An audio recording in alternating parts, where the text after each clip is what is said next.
Isang pinagpalang araw po sa ating lahat mga katambay, ma'am and sir. So ngayon po, binalikan po natin ngayon si Tatay Tinoy para po bisitahin sa kanyang kalagayan. At matagal na po din nating napansin na ang kwarto po ni Tatay Tinoy ay sobrang tulong-tulo na po at nababasa na po si Tatay pag natutulog, no? At ang kwarto niya po ay puro buslot na yung mga bubong. Kaya po natin pinuntahan si Tatay ngayon para po tanungin kung okay pa ba siya sa kanyang kalagayan na ang kanyang bubong ay sobrang tumutulo na po. Butas na po ang bubong ni Tatay Tinoy mga ma'am and sir. At sa ngayon po nakita nyo kumakain parang gutom na gutom si Tatay, no? At nadatnan po natin. So may dala po tayong pagkain para po siya ay makakain. So tingnan nyo po si Tatay. Paano ta?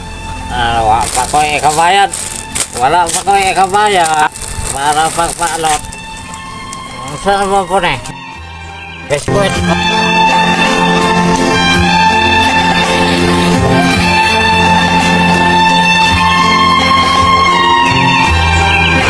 Kaya po ngayon sa pagbalik natin ma'am and sir, may hatid po tayong surprise sa kang Tatay para po sa kanyang kwarto at sa kanyang bubong na parang butas na po at ati pong siyang surprisahin at may dala po tayong mga para po sa kanyang kwarto at bubong at maayos na po ang kanyang pagtulugan, no?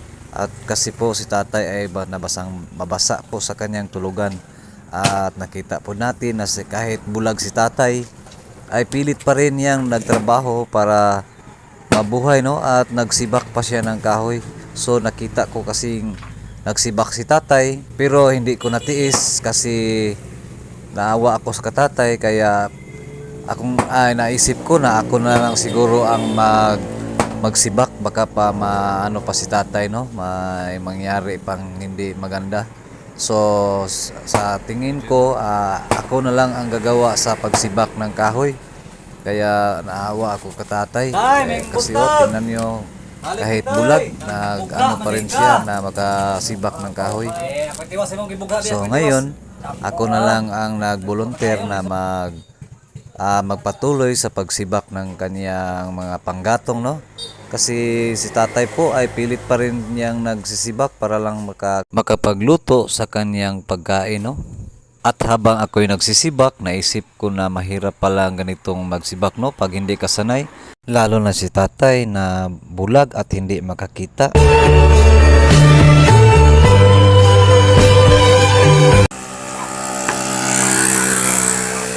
Mga katambay, ma'am and sir, ito na po yung mga materyales para po sa paggawa ng bubong at pagpalit ng bubong sa kwarto ni Tatay para po hindi mabasa. So yan po ang nabili po namin na materyales, 8 pirasong sin at 6 na pirasong 2x2 na coco lumber. Ito na po ang gagamitin materyales para pagpalit ng bubong ni Tatay at hindi lang po materyales ang dinala natin, dinalan din natin ng isang sakong bigas at mga groceries. At so ngayon po atin na pong isa-isang hahakutin papunta po sa bahay ni Tatay. Ay nalis ko po yung puti na sinina ko kasi baka madumihan. At yan ako na rin ang naghahakot para mapunta sa bahay ni Tatay, para dalhin sa bahay ni Tatay. Ayan po, at mag-ingat din po tayo kasi tatawid po tayo ng kalsada, baka may mga sasakyan na dadaan. Inisa-isa ko na lang itong inahakot papunta sa bahay ni Tatay. At itong yero, nagpatulong na ako sa aking kasama pagbuhat kasi mabigat pala. Akala ko hindi mabigat, pero nagpatulong na ako para mababa natin. At ito pong tinitirhan ni Tatay ay hindi po sa kanya ito. Pinatira lang po siya dito kaya po hindi pinaayos ng may-ari. At kaya tumutulo na po yung higaan ni Tatay, yung bubong. So, kaya atin na lang pinalitan para po hindi po mabasa si Tatay sa kanyang pagtulog kasi sabi niya puro tumutulo na daw banda sa kanyang higaan po sa kanyang kwarto, kaya po napasihan po ng sponsor na palitan po ng yero para po hindi mabasa si tatay sa kanyang pagtulog, no.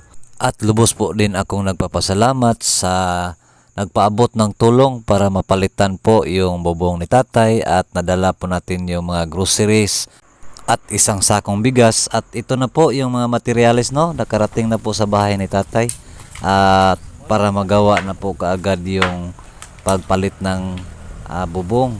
At yung mga magtatrabaho, bukas na siguro matrabaho ito kasi ngayon may ulan pararating, no. So ako na lang yung inarrange ko na yung mga materyales, yung mga lansang at saka mga bulkasil. Lahat po ng materyales ay kumpleto na po, ang paggawa na lang mang kulang, no. May udto tay. Oh, gikan ko naghakot sa imong mga materialis tay. Ha? Gikan ko naghakot sa imong mga materialis sa sin og nga kahoy. Kahoy? Okay, ugma na ang schedule para mailisan ang atop sa imong kwarto. God bless kayo tayo, no? Nga naanaluoy nimo nga nihatag og mga materialis. Ay, salamat kayo ninyo eh. Giya nga ko mga katambay kay gikan ko naghakot sa mga materialis. Kaya dili lang kay materialis ang atong gipaabot ni tatay, no. Naapod ang mga kaning mga groceries ug bugas. So tay, God bless kay tay kay naagi naluoy sa ug natandog perminti sa imong sitwasyon tay. Gihangak ko tay. Gihangak ko tay nga nahuman ako og hakot ang katong mga materialis. Nya unsa may istorya nimo sa ugma naman magsugod ang kaning kuan, kaning atong pag-ili sa imong atop sa imong kwarto. Ang tao ni maghipot ko mga kuan dito. Ana na lang. Ugma katong dito nga napit nga buslot, kato yung mga snina, imon tong anak-anamon og sulod og mga sako ha, imong kalingawan unya. Kay basi mabasa ba muulan og matrabahoan, maalbungan og mga hugaw, imong tabunag mga sako-sako. Oo. Ha. Ang kanana sa halayan, diha na. Kanang salayan ay na kuan kay dili man makuha. Kanang mga mahugaw nimo nga mga snina, kato imong mga pang lakaw, kato imong pamista nga snina, pang bisita. Pote mo ang tabunan og sako para di mahugaw. Oo. Naanay tayo po ikuan tayo. Akong kikap nimo tayo. Kana, unsa man na tay? Katag-an ka. Bukas. Katag-an na si tatay. Kayo yung tatay yan. Bugas na tayo. Unsa man na? Pila man na kasako tay? Ha? Pila man na kasako? One top. Yate. Patay ka katambay no. Sa kadugay na ko nakita si tatay.